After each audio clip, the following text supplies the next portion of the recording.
TV7 Israel News is made possible thanks to your generous donations.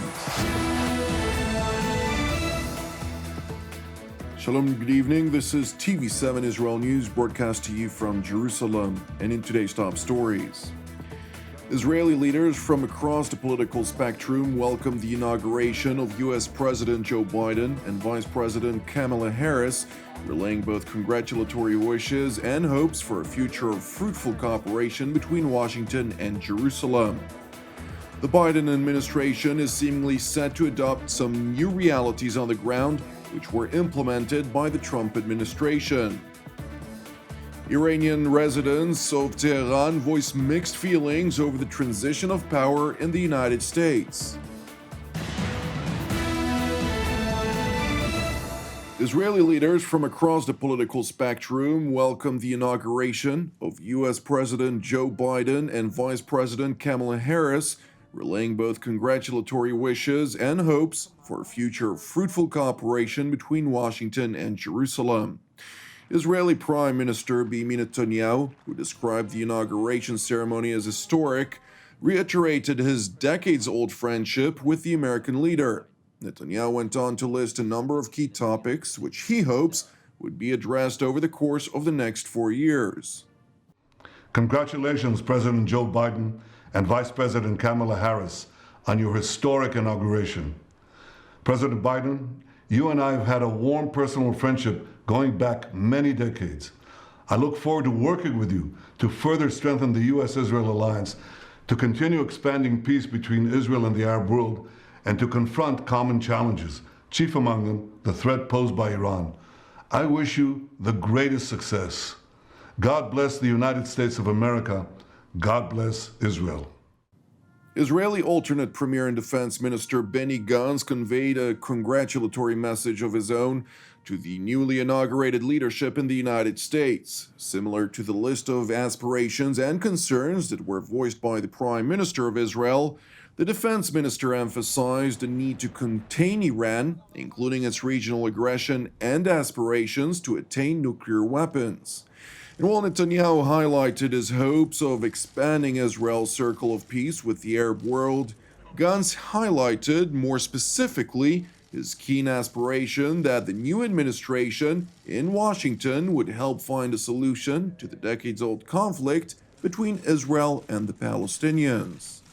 On this important day, I'm glad to congratulate President Joe Biden, a great friend of Israel, Vice President Kamala Harris, and the entire Biden administration as they enter the White House.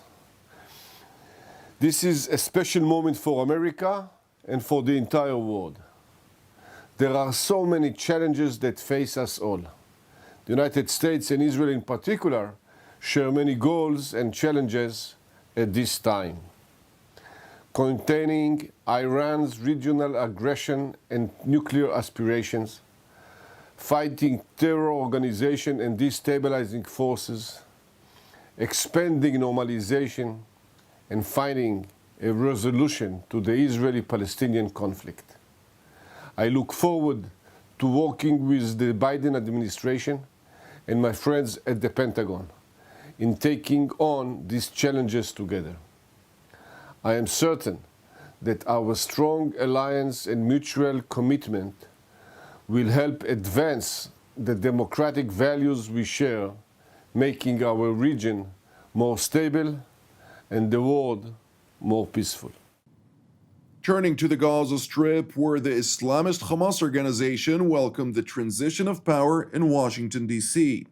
Hamas, an offshoot of the Muslim Brotherhood whose charter reads, quote, Israel will rise and will remain erect until Islam eliminates it as it had eliminated its predecessors, started its message by referring to former President Donald Trump and his administration as the biggest source and sponsor of injustice, violence, and extremism in the world.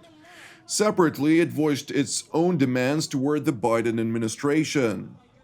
لا أسف على رحيل ترامب عن الإدارة الأمريكية كونه المصدر والراعي الأكبر للشر والظلم والعنف والتطرف في العالم، وكان الشريك المباشر للاحتلال الإسرائيلي في العدوان على شعبنا وتصفية القضية الفلسطينية، وبالتالي المطلوب من الرئيس الأمريكي جون بايدن تصحيح هذا المسار التاريخي الخاطئ للسياسات الأمريكية والظالمة بحق الشعب الفلسطيني والعمل على إرساء مبادئ الأمن والاستقرار في المنطقة.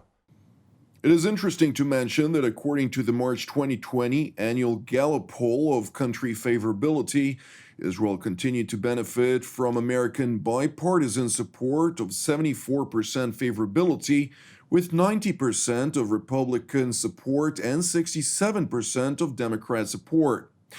In contrast, the American support for the Palestinians is far lower than what may be projected, with only 23% favorability, of which 9% of Republicans and 34% of Democrats voiced favorable sentiments toward the Palestinian Authority and its plight.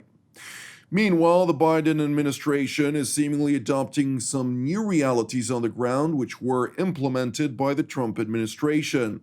During the nomination hearing of incumbent Secretary of State Antony Blinken, the top American diplomat clarified Biden's commitment to keep the United States Embassy to Israel in its capital, Jerusalem. However, in contrast to the previous administration, Secretary Blinken voiced the Biden administration's conviction that the best way to ensure Israel's future as a Jewish democratic state is through the so-called two-state solution. The president-elect believes, and I share this conviction, that the best way and maybe the only way to ensure Israel's future as a Jewish democratic state and to give the Palestinians the state to which they are entitled is through the so-called two-state solution, obviously a solution that is very challenged at this moment. I think realistically, it's hard to see near-term prospects for moving forward on that. In the first instance, what would be important is to make sure that neither party takes steps that make the already difficult proposition even more challenging, and certainly avoids unilateral actions that makes that more challenging.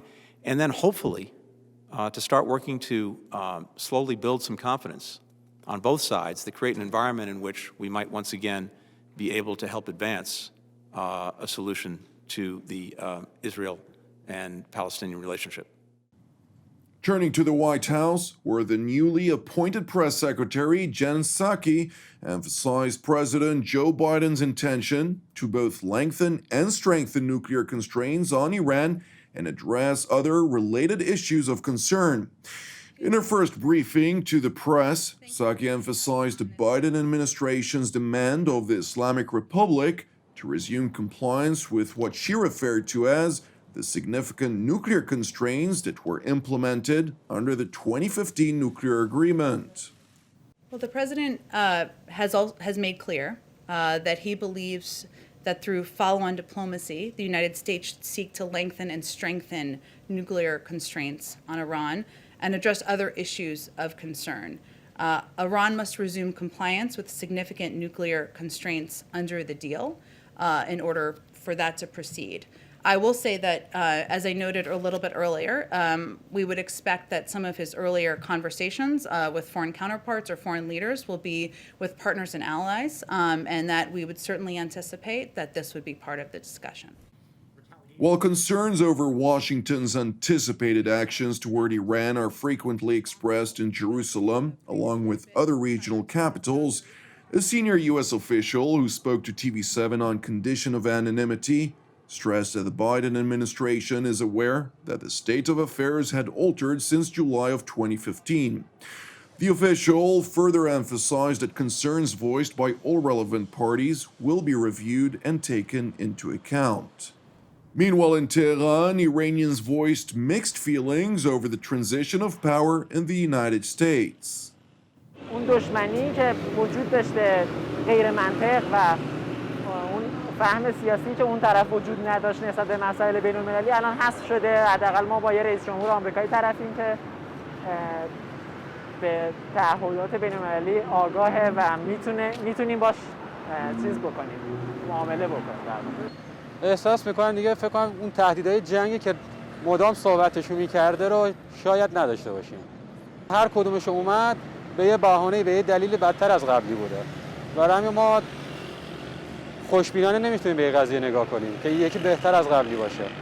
در واقع سیاست‌های آمریکا در واقع دشمنی با ایرانه و چه آقای ترامپ باشن، چه آقای بایدن باشن، چه قبل که آقای اوباما بودن، هیچ تفاوتی بین ما نداره. Thank you for watching us. For more of TV7's productions and reports, including a variety of programs and editorials, I encourage you to visit our website at www.tv7israelnews.com. As part of TV7 Israel's prayer initiative, I would also like to encourage you today to join myself and the team here in Jerusalem to lift up Suriname in prayer for its salvation and peace, alongside prayers for our persecuted brethren around the world, in addition to our ongoing prayers, of course, for the peace of Jerusalem, the salvation of Israel, and for all of those who are impacted by the corona contagion and its numerous ramifications worldwide. Separately, I would like to thank all of you who partner with TV7 Israel. Your dedicated monthly support, both by means of prayer and finance, is of crucial importance for our ongoing operations. I'm Jonathan Hessen, wishing you an Erev Tov, and we will see you again tomorrow at the same time.